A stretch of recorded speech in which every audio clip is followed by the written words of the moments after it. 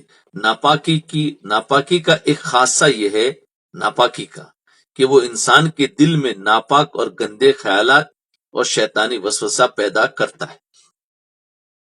ناپاکی کی خاصیت کیا ہے؟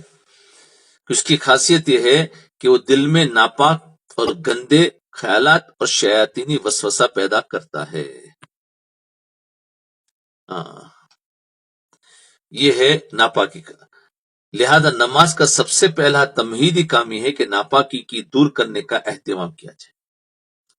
جی، اس لیے ناپاکی کے مسائل سارے اور پھر ناپاکی سے پاکی کرنے کے مسائل بھی سارے پڑھے جائیں کہ ناپاکی کس کو کہتے ہیں اور پھر اس میں سے پاک کرنے کا طریقہ کیا ہے وہ سمجھے.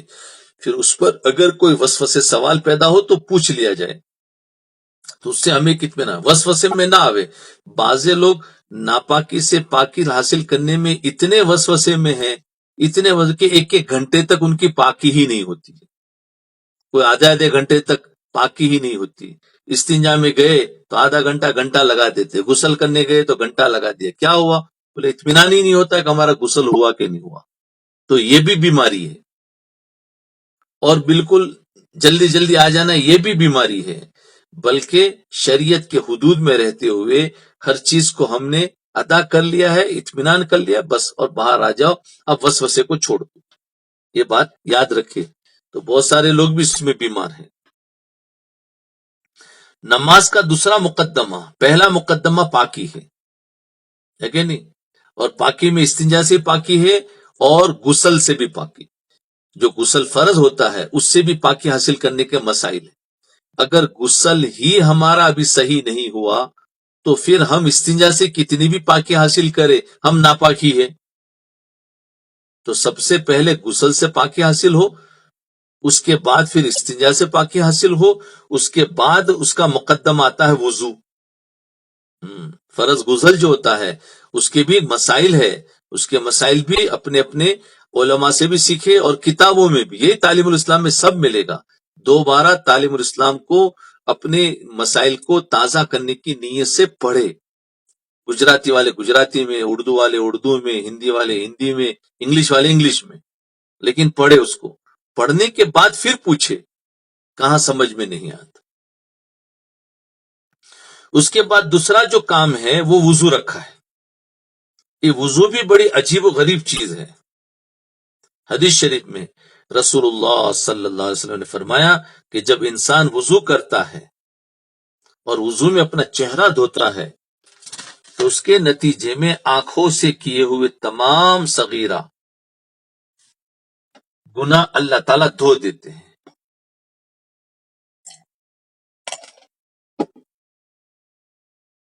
تو اللہ تعالیٰ ہاتھوں سے کیے ہوئے صغیرہ گناہ دھو دیتے. اور جس وقت وہ پاؤں دھوتا ہے تو اللہ تعالیٰ اس کے پاؤں سے کیے ہوئے گناہ معاف فرما دیتے.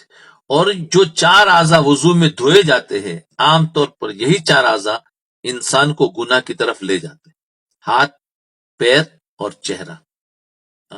انسان کو اس اعضاء وضو کی طرف دھوئے جاتے ہیں، یہی گناہ کی طرف لے جاتے ہیں. انہی اعضاء کے ذریعے گناہ سرزد ہوتے.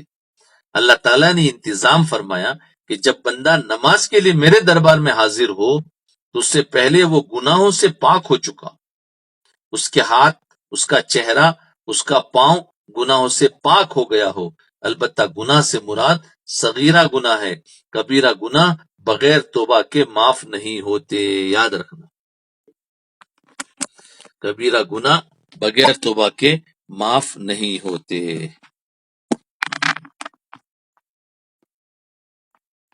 جی، وضو سے گناہ دھل جاتا ہے. حضرت امام ابو حنیفہ رحمۃ اللہ علیہ کے بارے میں مشہور ہے کہ جب کوئی وضو کر رہا ہوتا تھا تو اس کے وضو کے بہتے ہوئے پانی میں آپ کو گناہوں کی شکلیں نظر آتی تھی. گناہوں کی شکلیں نظر آتی تھی کہ فلاں گناہ دھل کر جا رہا ہے.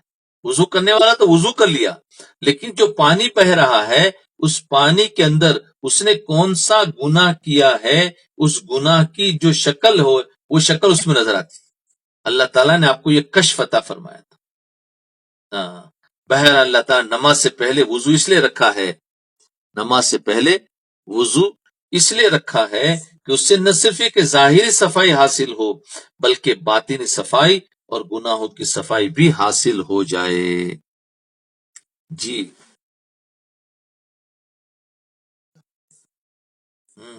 ظاہری صفائی حاصل ہو بلکہ باطنی صفائی بھی اور گناہوں کی صفائی بھی حاصل ہو جائے، تو گناہ بھی دھل جاتے ہیں اور جسم بھی دھل جاتا ہے۔ کون سے وضو سے گناہ دھل جاتے ہیں؟ جی ہاں، کون سے گناہ؟ لیکن وضو سے فائدہ اس وقت حاصل ہوتا ہے، وضو سے یہ فائدہ اس وقت حاصل ہوتا ہے جب آدمی سنت کے مطابق وضو کرے۔ جی اور اس طرح وضو کرے جس طرح رسول اللہ صلی اللہ علیہ وسلم نے بیان فرمایا۔ حضور اقدس صلی اللہ علیہ وسلم کی عادت شریفہ یہ تھی کہ وضو فرماتے تو قبلہ کی طرف منہ کر کے وضو فرما، یہ وضو کے آداب میں سے ہے۔ اسی طرح وضو شروع کرتے وقت بسم اللہ الرحمن الرحیم پڑھا کرتے تھے، اور وضو کے دوران باتیں نہیں کرتے تھے، وضو کی طرف دھیان فرماتے، باتیں نہیں کرتے تھے، وضو کی طرف دھیان فرماتے۔ جی وضو کی طرف دھیان ہونے میں سب سے اعلیٰ بات یہ ہے کہ جب آدمی اپنا چہرہ دھوئے تو اس طرف دھیان کرے کہ میرے چہرے کے گناہ دھل رہے، یہ دھیان۔ جب آدمی ہاتھ دھوئے تو یہ دھیان کرے کہ حضور اقدس صلی اللہ علیہ وسلم نے فرمایا کہ وضو میں ہاتھ دھوتے وقت ہاتھ کے گناہ معاف ہوتے ہیں، تو اس وقت میرے ہاتھ کے گناہ دھل رہے۔ اس طرح پانی استعمال کرنے میں اسراف نہ کرے، پانی استعمال کرنے میں اسراف نہ کرے کہ 4 5 6 مرتبہ دھوتے جا رہے، اسراف ہے۔ فضول پانی نہ بہائے، جتنے پانی کی ضرورت ہے بس اتنے پانی سے وضو کرے۔ حدیث شریف میں حضور اقدس صلی اللہ علیہ وسلم نے فرمایا ایاک والصرف وان کنت علی نہر جار، یعنی تجھے چاہیے، یعنی پانی کو فضول بہانے سے بچو، چاہے تم کسی بہتے ہوئے دریا پر کیوں نہ کھڑے ہو۔ یہ نہیں کہ گھر میں یا لوٹے میں وضو ہے تو کم استعمال کرے، اور کہیں بالکل تالاب ہے، ارے یہ کیا ہو گیا، چالو ہو گیا،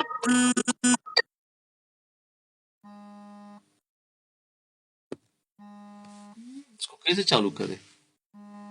ہاں کیسے چالو کروں بھائی؟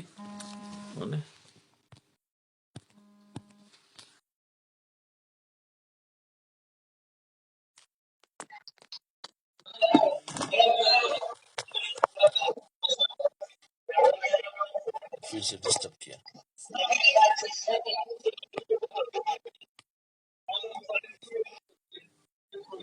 بھائی دیکھو جو بھی مکسلر پر ہے مکسلر پر ہی رہے، ابھی یہ چالو کرنے کی کوشش نہ کرے۔ جی اور وہیں پر سنتے رہے مکسر پر ہی۔ اب دوبارہ چالو نہیں ہوگا، اس کا ایک کل کریں گے، آج جلدی ختم کر دے، اس لیے مکسر پر ہی رہے، ٹھیک ہے؟ اور اپنے آوازوں کو بند کرے۔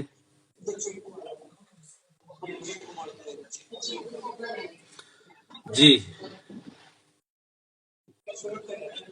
تو فرمایا پانی کو فضول بہانے سے بچو، چاہے تم کس بہتے ہوئے دریا پر کیوں نہ کھڑے ہو۔ اگر پانی کا دریا بہ رہا ہے تو تم اس دربار سے جتنے پانی سے بھی وضو کرو گے تو اس کے نتیجے میں دریا کے پانی میں کوئی کمی نہیں آئے گی۔ اس کے باوجود فرمایا کہ اس موقع پر اسراف سے بچو اور فضول پانی مت بہاؤ، فضول پانی مت بہاؤ۔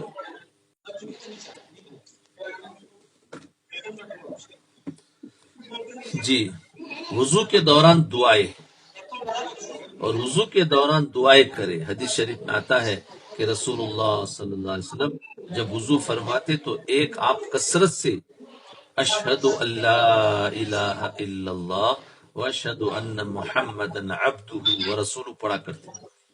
پھر یہ دعا تھی اللہم اغفر لی ذنبی وسع لی فی داری وبارک لی فی رزقی، اللہم اغفر لی ذنبی وسع لی فی داری وبارک لی فی رزقی۔ اور وضو کے بعد آپ یہ دعا پڑھتے تھے اللہم اجعلنی من التوابین وجعلنی من المتطہرین، من التوابین وجعلنی من المتطہرین۔ اگر آدمی ان آداب کے ساتھ وضو کرے تو اسے وضو کا خاصہ یہ ہے کہ وہ طرح طرح کے خیالات جو آپ کے دل و دماغ میں بسے ہوئے ہیں ان سے پاک کر کے اللہ تعالیٰ کی طرف دماغ کو متوجہ کر دیتا ہے۔ جی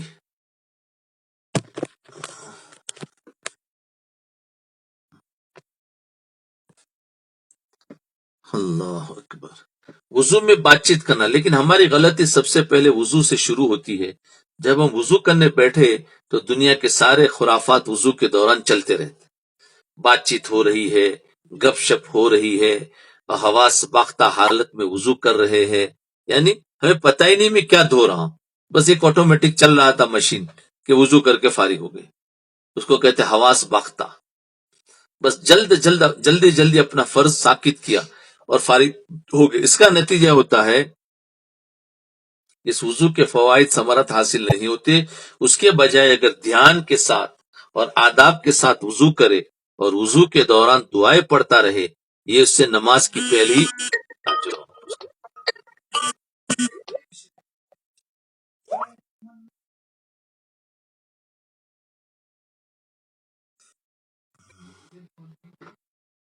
جی تو فارغ ہو گئے۔ اس کا نتیجہ ہوتا ہے کہ اس وضو کے فوائد ثمرت حاصل نہیں ہوتے، اس کے بجائے اگر دھیان کے ساتھ اور آداب کے ساتھ وضو کرے اور وضو کے دوران واپس